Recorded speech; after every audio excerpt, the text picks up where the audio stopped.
अस्सलामुअलैकुम जी my dear YouTube family. उम्मीद करती हूँ कि सब लोग ठीक ठाक होंगे, खुश व खुरम होंगे और अपने घरों में आबाद होंगे। आपकी बाजी भी बिल्कुल ठीक ठाक है और ट्रैवलिंग कर रही है। आजकल काफ़ी ज़्यादा ट्रैवलिंग हो रही है, इसलिए आपको मेरी वीडियोस में भी 1 2 3 दिन तक ट्रैवलिंग ही नज़र आएगी। आपने मुझे बताना है कि मेरी वीडियो में आपको मेरे वीलॉग्स अच्छे लगते हैं, यानी मैं अच्छी लगती हूँ काम काज करती हुई, झाड़ू पोछा देती हुई, खाना बनाती हुई, या आपको मैं ट्रैवलिंग करते हुए अच्छी लगती हूँ। इस्लामाबाद रावलपिंडी की ट्रैवलिंग देखने में मज़ा आता है। आपको ये ज़रूर बताइएगा, चैनल को सब्सक्राइब एंड लाइक कीजिएगा। और आज हमने किस टॉपिक पर बात करनी है? आज हमने बात करनी है ये जान निसार की फ़िज़ा के बारे में। की नंद सुंबुल की शादी होती है और सुंबुल तो शायद इतनी बनी ठनी नहीं थी। हालांकि फिजा का शौहर भी इसको बिल्कुल मुंह नहीं लगाता और ना वो इसको कोई पैसे देता है। ससुर ने कोई एक आधे सूट के इसको पैसे दिए होंगे या ये खुद किसी छोटे मोटे स्कूल में कमाती है। लेकिन इसने जो ज्वेलरी उस दिन वेयर की हुई थी वो ज्वेलरी देखने वाली थी कि इतनी खूबसूरत और इतनी कॉस्टली ज्वेलरी इसने वेयर की हुई थी, तो वो कैसे इसने वेयर कर ली। हालांकि ये खुद भी इतने गरीब खानदान से ताल्लुक़ रखती है, वालिद भी बेचारा कपड़े की दुकान पे काम करता है। ज़ाहिर है वो शादी के बाद वो इसको क्या देता होगा। तो दुल्हन से ज़्यादा तो वो खुद सजी हुई थी, ज़्यादा अच्छी लग रही थी, प्यारी बहुत लग रही थी। लेकिन वो कहते हैं ना कि दुल्हन वही जो पिया मन भाए, तो पिया के मन को वो बिल्कुल भी नहीं भा रही थी, बल्कि उसको जहर लग रही थी। वो उसका तो दिल चाह रहा होगा कि मैं इसको चपेड़े मार मार के ना इसका मुंह तोड़ दूँ, थोबड़ा बिगाड़ दूँ मैं इसका।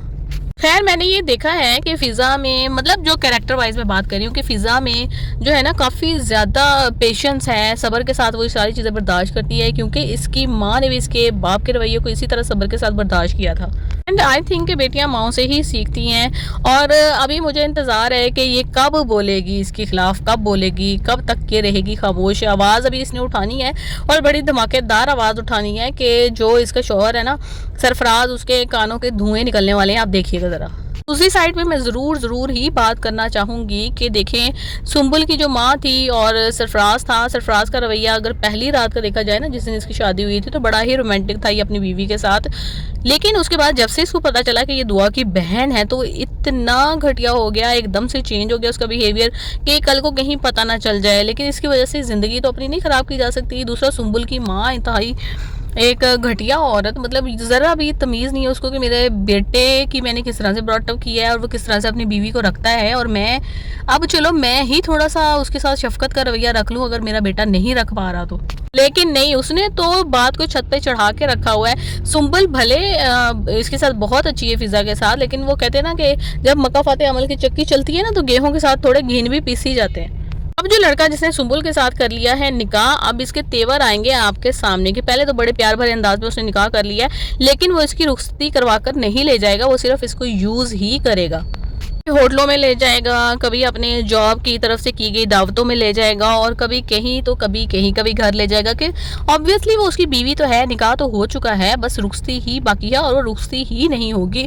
अब इसकी माँ भी बड़ा तड़पेगी और सरफराज भी बहुत ज़्यादा कि कब करेंगे रुखसती। 1 साल का तो टाइम दिया है, लेकिन उसके बाद मुख्तलिफ हीले बहाने बनाता चला जाएगा। और इनको पता चलेगा कि जब कोई दामाद तंग करता है ना किसी ख़ानदान को, तो उस ख़ानदान के साथ होता क्या है, उनके क्या तासुरात होते हैं, या वो बेटी का दुख जब देखते हैं ना तो उनके दिल पर क्या बीतती है। ये ख़ास तौर पे सुंबुल की माँ के साथ होना बड़ा ज़रूरी था, क्योंकि ऐसे इस तरह की घटिया औरतों को ना ऐसे समझ आती भी नहीं है। जब तक इनकी सिर्फ इनको अपनी औलादों का दुख समझ आता है, दूसरे की औलादों को तो ये समझती नहीं है कि उनके दिन में भी, उनके सीने में भी दिल धड़क रहा है या उनके भी कोई जज्बात हैं। उन्होंने भी शादी की है, वो बच्ची भी किसी के घर से आई है नहीं, बस उसको तो मिट्टी का माधु समझा हुआ है कि जॉब करो, जॉब से घर आओ और घर आके फिर घर के काम शुरू कर दो, एंड दैट्स ऑल। और रात को मियाँ की खिदमत करो, उसके साथ यूज़ होती रहो, और बस यही है तुम्हारी जो है ना ज़िंदगी। यकीन माने कि ऐसी औरत की कोई भी इज़्ज़त नहीं होती कि जो जिसका शोहर ही उसकी इज़्ज़त ना करे, बाकियों ने उसकी क्या ही इज़्ज़त करनी है। और दूसरा, दुआ जो है, दुआ का के वालिद ने उसके सामने कह दिया कि इसकी हरकत की वजह से हम आज तक शर्मिंदा है और हमारा दामाद नहीं आता। तब नौशेरवा गज़नवी ने जिन नज़रों से उसकी तरफ देखा था ना, तो ज़मीन में गड़ने वाला हाल था उसका।